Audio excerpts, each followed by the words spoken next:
Hello，姐妹们，小勺又回来了。我今天做了一个真丝绒的套装，真的是巨好看，忍不住要给大家去分享。首先来看一下这个上衣我是怎么样做的。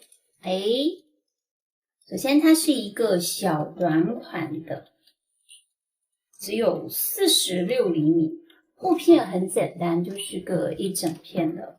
前片呢做了一个 V 领的小开衫设计。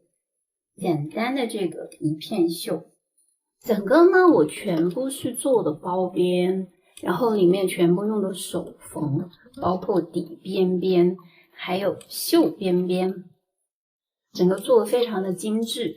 因为它整体来说呢是一个直版的，没有收腰，所以呢我利用剩下来的一点点的布，在这里装了2个耳畔，做了一个小收腰。前片是非常简单的，有一点服装基础的这个都可以做出来，巨好看又巨简单。看这个扣子哦，真的是太满意了。高档的面料就是要去配这种布灵布灵伞，非常漂亮的这种小扣子。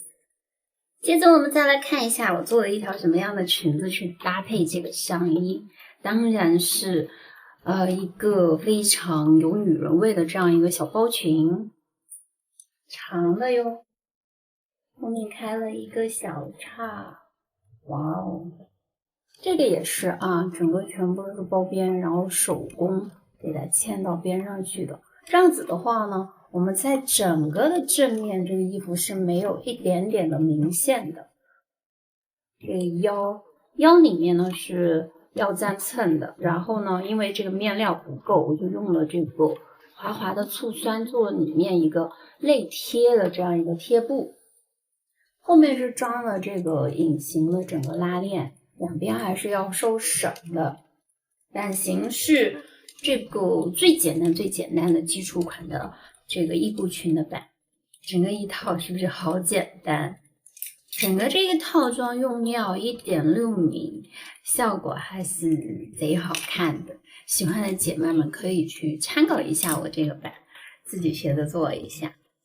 最后偷偷的给大家讲一下，有肉肉的特别丰满的姐妹，这个版型穿出来有一点点咸肉肉，就像我的这个下半身那个青蛙腿就好明显呀。所以我现在要去减肥了，我觉得减肥以后去穿这个裙子，我觉得会更好看。明天我又会去做什么呢？